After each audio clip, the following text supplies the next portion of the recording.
మేము అన్ని రకాల విత్తనాలు వేసుకున్నామని చూపించాను గదా! ఒక 15, 20 డేస్‌కి అంతా గూడా ఈ మాత్రం ఇంత ఎత్తు పెరిగాయి. యాక్చువల్‌గా మేము వాటరింగ్ గూడా పెద్దగా ఇవ్వలేదు. అందుకోసమనే కొద్దిగా సైజులో చిన్నగున్నాయి. లేకపోతే ఇంకా పెద్దగొచ్చేవి. ఒకవేళ ఇంకా హైట్ పెరగలేదు అని అనుకుంటే గనక మేము ఏం జేస్తామంటే ఒక ఒక 2, 3 రోజుల ముందు ఆవులనంతా ఇక్కడంతా కట్టేస్తే ఆవులంతా తినేస్తే ఆవులకు మేతలాగా అవుతది.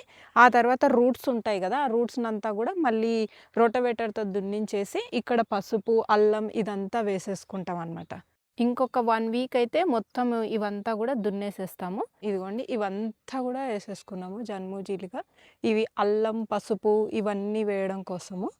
ఎప్పుడు గూడా అల్లం, పసుపు వేయాలి అనుకున్న పంట మార్పిడి ఖచ్చితంగా చేయాల్సుంటది.